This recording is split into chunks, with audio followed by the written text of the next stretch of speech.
kasih Bang, sepakat. Yang dipermasalahkan, yang kita kritik, yang dikritik buat kita juga sebagai televisi adalah kenapa Toel selalu diundang. Karena selalu... Tapi kalau kita ke depan, apakah kita mau terus dengan begini? Artinya, saya tanya sendiri ke Pak Erik sampai kapan Anda melakukan naturalisasi, mengambil pemain diaspora? Sampai kapan? Saya tunggu kata-kata itu sebenarnya dari Anda. Antara sama Jepang. Tapi apa benar hebat kita? Apa benar hebat? Coba Indonesia lolos ya. Saya 2026 kita lolos ke Piala Dunia. Lalu orang Malaysia, orang Thailand semua datang ke sini pengen belajar bagaimana Indonesia membangun sepak bola. Ternyata Liga 1 kita gitu-gitu aja. Naturalisasi apa yang dimaksud? Kalau pemain asing kita Indonesia kan, itu tidak dibolehkan oleh FIFA kalau pemain tersebut tidak bertempat tinggal di negara tersebut 5 tahun berturut-turut. Nah, pemain yang ada sekarang nggak pernah tinggal di Indonesia. Kok boleh? Kan ngeliat ini ST banget ini, ST banget ini gitu. Enggak sih, kita nggak bisa bilang kayak gitu karena itu kita akan sangat. Anda nggak usah malu-malu. Enggak, Gitu, karena itu berarti kita akan disrespect pelatih timnas kita, Patrick Kluivert. Oh, Saya katakan bahwa kemarin itu perubahannya cukup radikal. Saya pikir enggak. Cuma memang ada perubahan taktikal secara keseluruhan. Secara Bahwa keseluruhan nih, saya garis bawahi ya.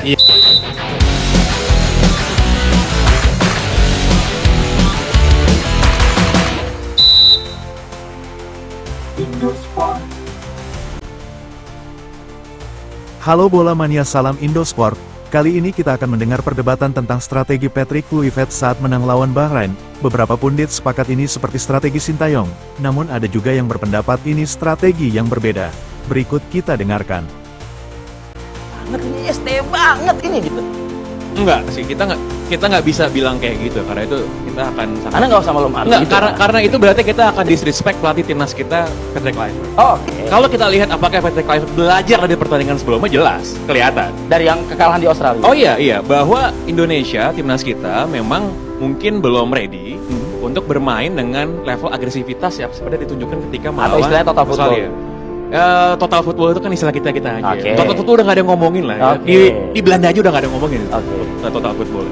Nah, kelihatan dari mana? Kelihatan dari satu pemain yang tadinya saya harapkan tuh jadi starter di Australia, tapi nggak jadi starter. Di GBK kemarin begitu lawan Bahrain jadi starter. Joey Pelupesi. Ya, ini adalah seorang pemain yang selama ini memang dibutuhkan oleh Indonesia. Ya, seorang gelandang holding midfielder, bisa defense, yang bisa nemenin Tom Hay untuk menjadi dua gelandang di tengah. Dan itu yang dilakukan sehingga Tom Hay bisa enak nih ngatur ritme pertandingan. Bahkan golnya oleh Romeni sebelum ke Marcelino, bola itu dari Tom Hay.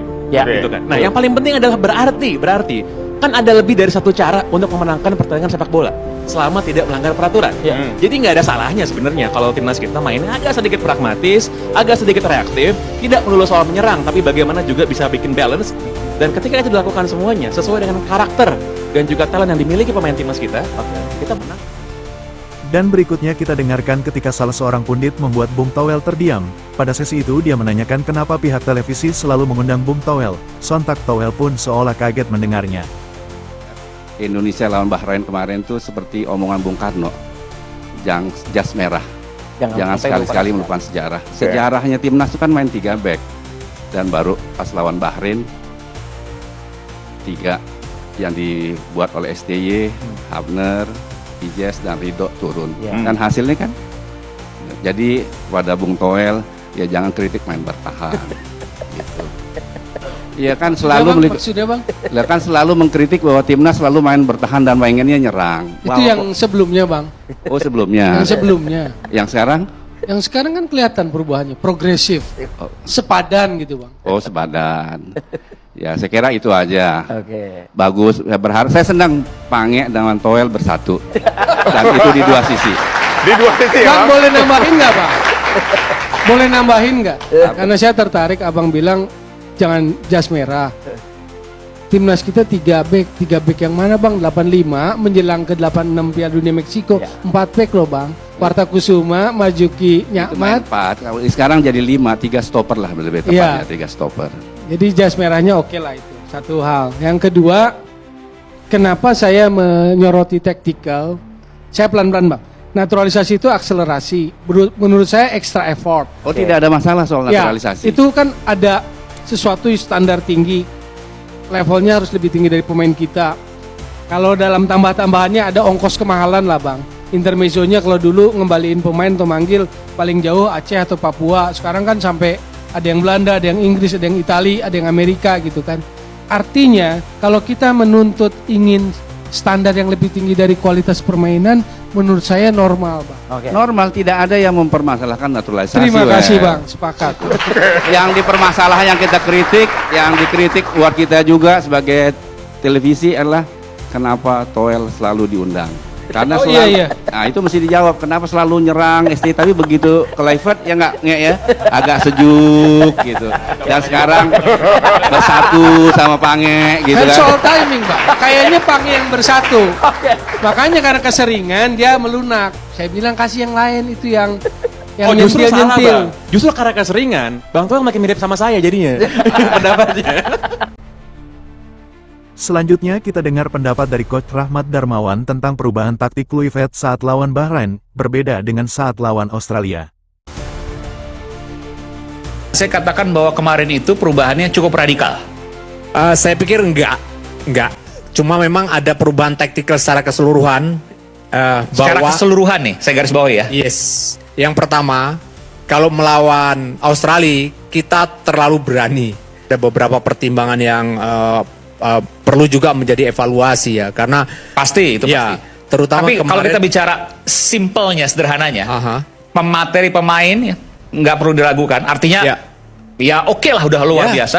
Ya. Tinggal strateginya yang tepat. Ya, saya rasa Maka kita menang betul. dengan Cina. Ya, saya yakin kita menang dengan China. Oke, kita tepuk tangan ya. dulu. Saya yakin. Ya. Yakin? Yakin kita bisa menang. Dan berikut seorang pengamat Anton Sanjoyo, berbeda dengan pendapat pundit lain, dia seolah tidak setuju dengan program naturalisasi PSSI.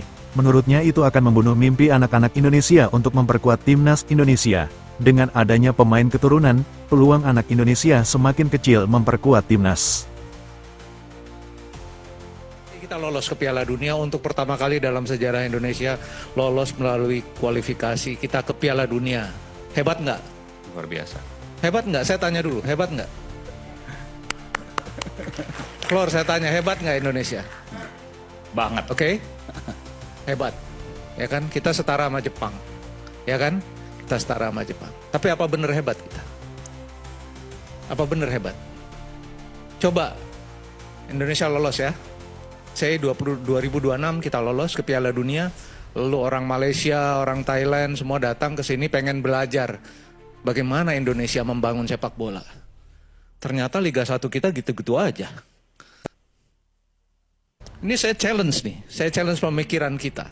Lewat sebuah, ini kan bukan angan-angan kita bisa ke Piala Dunia. Peluangnya besar, ya kan? Tapi kalau kita ke depan, apakah kita mau terus dengan begini? Artinya, saya tanya sendiri ke Pak Erik sampai kapan Anda melakukan naturalisasi, mengambil pemain diaspora? Sampai kapan? Saya tunggu kata-kata itu sebenarnya Ya. dari Anda. Ya kan? Saya tidak mempermasalahkan legalitasnya, tidak. Mereka legal.